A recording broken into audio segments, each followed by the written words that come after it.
U.S. equity markets have recovered after December's lows. The Dow and S&P 500 gained over 9.5% between Christmas Eve and January 9th. Now, the latest rally is the best 10-day performance since July of 2009. We did get a stellar December's job report and signs that the Fed might take time hiking rates, and that's been supporting the market. Today, I'm joined by Danielle DiMartino Booth, a former advisor to the president of the Dallas Fed. She's also the author of Fed Up, an insider's take on why the Fed Reserve is bad for America. Danielle, great to have you here today. Happy to be here. Well, there's been a lot of talk about Fed talk, so I do want to get your take on what you think the central bank will be doing this year. Yes, we're being buried in Fed speak at the moment. And it's funny because in the beginning of Jay Powell's term in February, he was so circumspect. He almost was invisible unless he was called up to testify in front of Congress, or if it was going to be one of the Federal Open Market Committee meetings that had a press conference that followed. That was the only time we heard from him.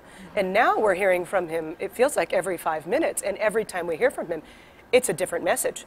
So very confusing for Fed watchers to see somebody be dovish in October and hawkish in November and back and forth and back and forth.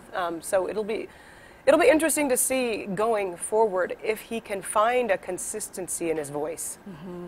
And Danielle, I do think a lot of people are paying so much attention to what the Fed officials are saying, especially the voting members. Now, Absolutely. We heard from Rosengren as well as Evans, and everyone is saying that they are more dovish than they were before. And of course, it was very interesting. We started the week with Bernanke as well as Yellen joining the current Fed chair. So what do you make of their statements regarding economic expansion in the country?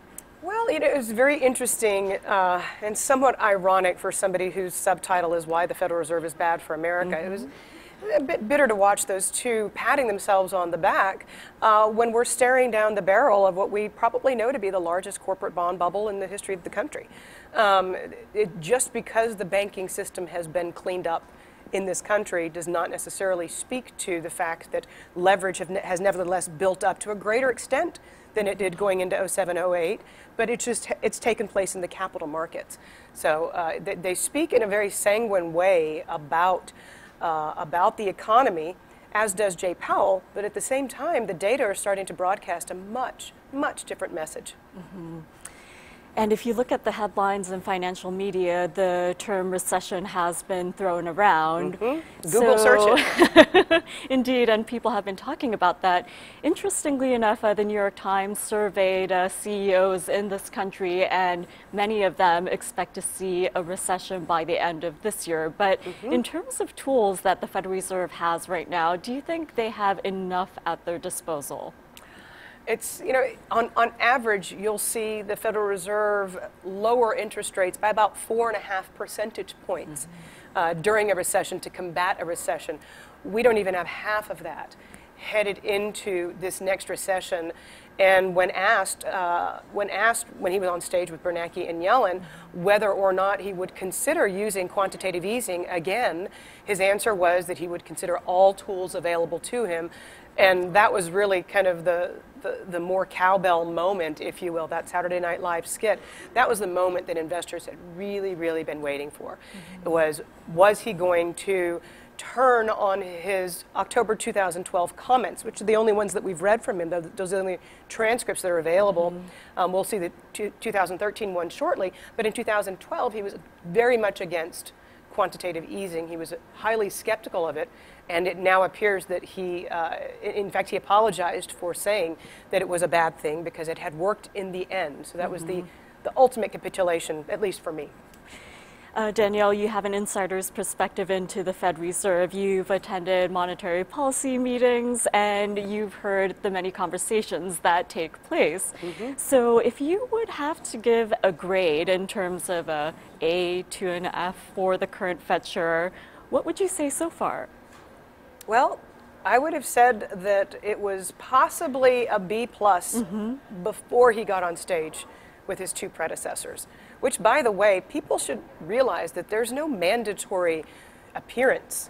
Every Fed leader, every Fed president, everybody on the board, and Jay Powell himself, they all vet their appearances. So he didn't necessarily have to put himself in that position.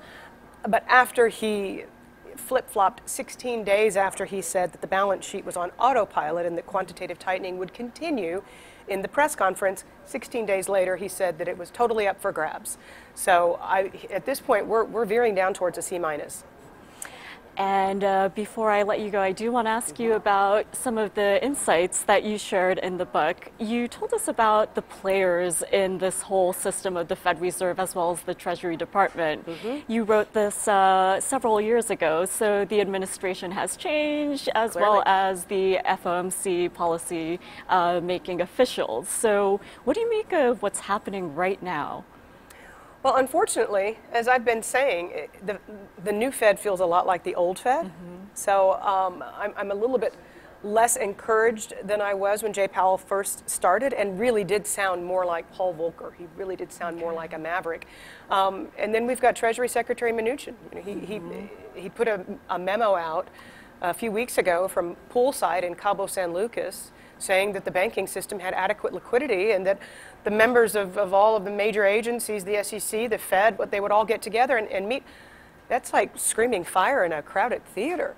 So it was an odd thing to do. So I don't have a good feel for what the interplay would be like between the two big guys, really. That's Treasury and that's the Federal Reserve. I don't have a good feel for what their interplay would be like as we head into recession. And one last question for you. I'm sure many in the viewing audience also have this burning question, but do you think Powell's feeling pressure from Trump and some of his comments regarding his current status? Well, when he was asked very forthrightly by Neil Irwin of the New York Times, if the president asked you to resign, would you? And he just had a one-word answer, and that was no. The reason that I don't give him a D or an F as a grade is because I sincerely do not believe that he has changed his tone because of the president and because of the pressure that he's getting from the current administration, but rather I think he has become intimidated, as so many of his predecessors have, by the stock market. Well, Danielle, thank you so much for joining me, and thanks for your progress report on the Fed Reserve. Thank you.